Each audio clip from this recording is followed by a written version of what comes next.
Muy bien, buenos días con todos. Yo creo que nunca está de más recordar un poco de lo que representa la diabetes, ya que este evento realmente se va a centrar mucho en esta patología.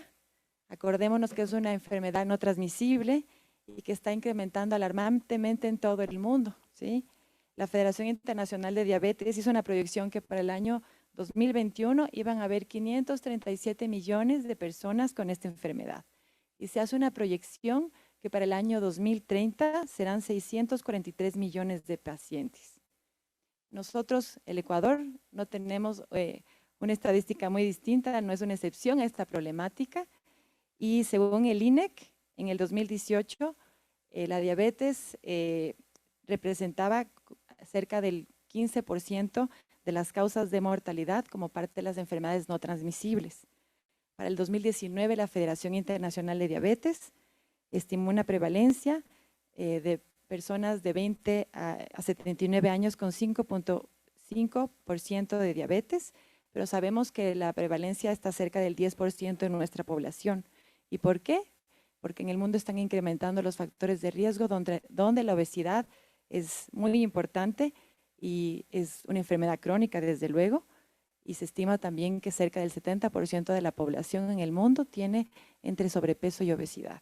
Así que razones no faltan para que tengamos sociedades médicas como la Asociación Americana de la Diabetes, que hace sesiones científicas anualmente y este año realizó su edición número 83 en San Diego, California.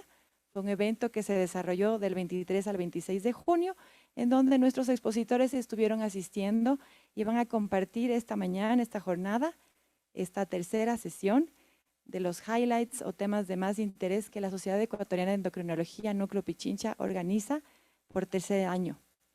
Así que agradecemos su asistencia y a toda la participación de nuestros socios de la Sociedad Ecuatoriana de Endocrinología, porque nos van a compartir temas de mucho interés, mucha importancia justamente en torno a la diabetes y la obesidad.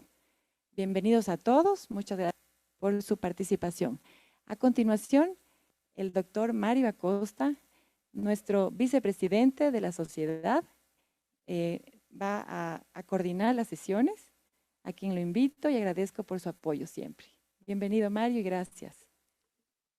Gracias, Paola. Como Paola dijo, es un gusto estar esta mañana con ustedes y especialmente para conocer con nuestros compañeros, miembros de la sociedad, de algunos de los aspectos más importantes que se comentaron en el 83, la 83 sesión de ADA.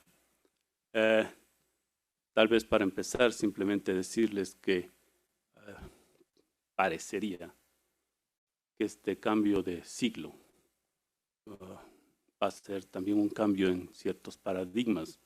En el caso de la diabetes me refiero. Hace poquitos años festejamos los 100 años de la disponibilidad de la insulina y ahora estamos iniciando una nueva era y nuestros compañeros nos van a comentar algunos de los datos que se han visto. Yo creo que al final de la mañana ustedes comprenderán por qué estamos iniciando una nueva era en el manejo de la diabetes y los trastornos metabólicos, especialmente la obesidad.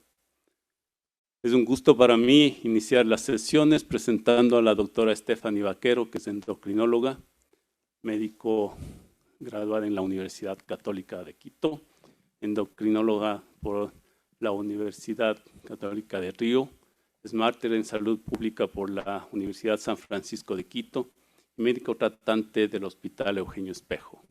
Es profesora también en la Universidad San Francisco de Quito y ya nos va a hablar sobre un tema que es hormonas liberadas por el efecto de la ingesta de alimentos modificadores del juego de los fármacos antiobesidad. Muchas gracias, doctor. Gracias por la presentación. Gracias por estar unidos en la mañana de hoy. Bueno, hemos tenido en estos últimos años, como decía el doctor, en el cambio de siglo, nuevas moléculas que se han convertido en superhéroes y todos los superhéroes tienen que evolucionar. y a veces hacer inclusive como Superman una Liga de la Justicia con otros integrantes. Vamos a hablar un poquito de ellos. Como ustedes saben, hay hormonas que se producen a través de la liberación después del alimento. Estas son el GLP-1, conocido ya por muchos de nosotros, uno que era antiguo, que antes se pensaba que no hacía nada, que es del GIP, y otras sustancias que se producen en el páncreas luego de la ingesta de alimentos, como la amilina y el glucagón. Estos se han unido para hacer un agonismo dual o agonista triple de estos receptores que han cambiado la forma de tratamiento de diabetes y obesidad. Entonces, estos tienen el nombre de incretinas, el GLP-1 y el GIP. Pero llamaba la atención que además de tener otros efectos pleotrópicos en otros lugares del organismo, tenemos que en el cerebro disminuyen el apetito. Y ambos, al parecer, tienen no solo efectos en la región del cerebro para disminuir el hambre, sino también tienen alteración, modifican pues la glucosa en ayuno, mejora la transducción de la señal de la célula beta, disminuye la apoptosis de la célula beta y además mejoran la secreción del glucagón. Pero esta molécula se sabía que tenía importancia en el manejo del tratamiento de la diabetes, pero ¿cómo ha venido evolucionando? Tenemos que comenzamos con los inhibidores del DPP4 que aparecieron en los años 90 aproximadamente.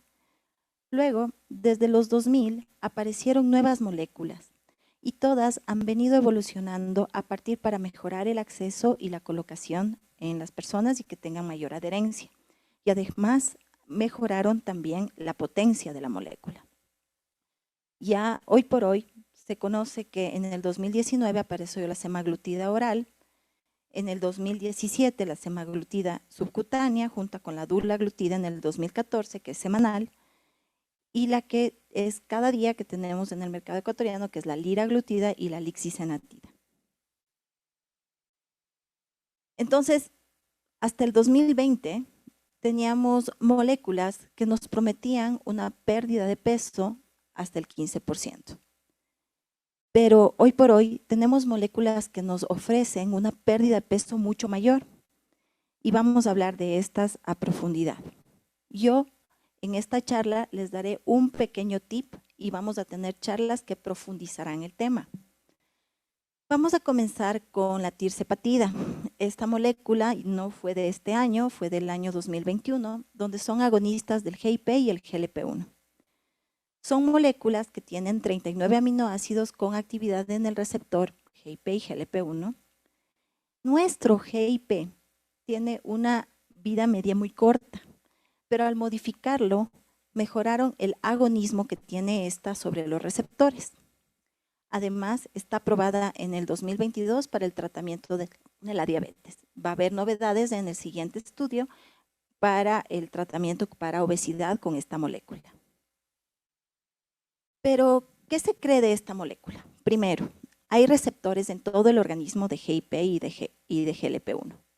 Parece que los dos se agonizan o parece que hay una actividad de mayores receptores cuando los dos están juntos y pueden mejorar la función y agonizan su función. ¿Y por qué la necesidad de unir más de una molécula para mejorar el peso? Porque siempre entre los GLP-1 antiguos y los actuales hay una brecha para perder peso. Definitivamente el mecanismo para perder más peso hoy por hoy es la cirugía bariátrica. Entonces, esa brecha es la que cada vez se está haciendo más corta a partir de nuevas moléculas. ¿Y por qué la importancia de la pérdida de peso? Si bien las guías ADA 2023 indican que la pérdida de peso es la parte fundamental para controlar la diabetes y mejorar el cuidado integral del paciente, una pérdida mayor del 15% está relacionada con una remisión de la diabetes tipo 2, disminuye la falla cardíaca y además el riesgo de mortalidad cardiovascular. Pero juegan, además del GIP, otras moléculas que se vuelven interesantes. No sé si han escuchado de la amilina.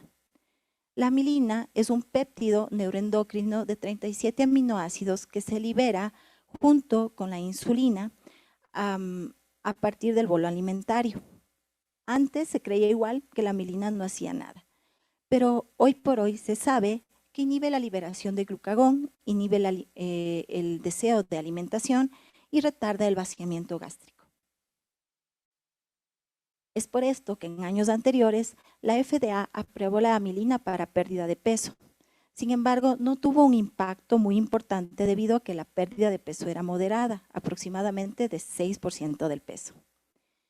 Y además, los efectos adversos eran muy difíciles de controlar.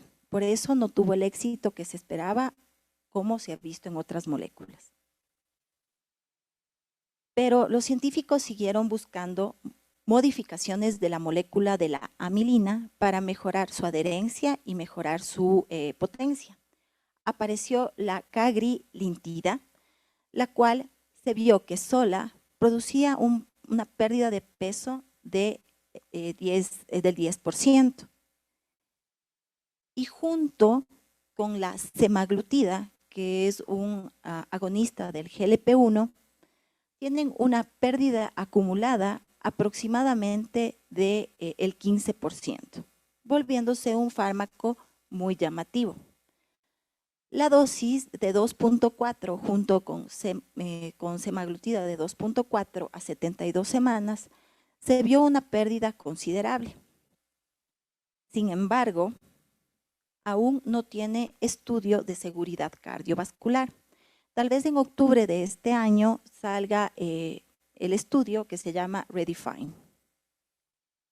Pero como estas moléculas se siguen experimentando, al transcurso del tiempo se vio que un seguimiento de 2 años de la molécula en conjunto se pierde aproximadamente el 25% del peso. Se vuelve muy, muy llamativo. También hay otra molécula que la hemos dejado de lado, el neuropéptido Y. Yo cuando estudiaba fisiología me decían que no era tan importante, pero ahora es muy, muy importante. El neuropéptido Y tiene 2 subtipos, el tipo 1 y el tipo 3. El tipo 1 no tiene una característica muy potente para pérdida de peso, pero el tipo 3 ha sido estudiado y se comenzó a dar de manera inhalatoria previo a cada comida. Sin embargo, en el estudio principal no se vio que tenía mayor potencia y los efectos adversos eran demasiado fuertes que impidían la adhesión. Pero volvieron a hacer nuevas combinaciones. Y hoy por hoy se está buscando el neuropéptido Y junto con un GLP-1 para que produzca una pérdida de peso. No hay una mayor evidencia como en el caso de los análogos de amilina. Sin embargo, el proceso continúa. Ahora, hablemos de moléculas que ya hemos estudiado antes. Como ustedes saben, la semaglutida aún está en espera de un estudio que se llama SELECT para determinar la seguridad cardiovascular.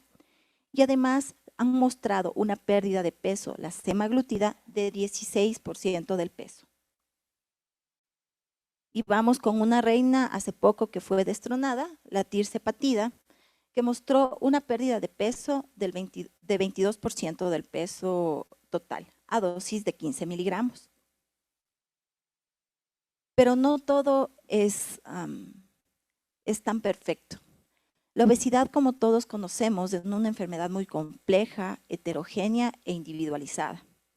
Es por eso que los pacientes con tirzepatida, muchos de ellos perdieron peso, pero el 33.1% ganó peso. Y peor aún, a dosis de 15 miligramos, el 97.7% de los que perdieron peso tenían una pérdida de aproximadamente 22% del peso. ¿Qué significa eso? Que aún no todo está dicho, que todavía hay que individualizar y conseguir más moléculas que sean pertinentes para cada paciente. Vamos a hablar un poquito del SURMOUNT, es el estudio de la tirzepatida que van a hablar en la siguiente charla. De aquí solo diré que se consiguió una pérdida más del 25% en el 15% de pacientes, con una reducción de hemoglobina glicosilada del 2.2%.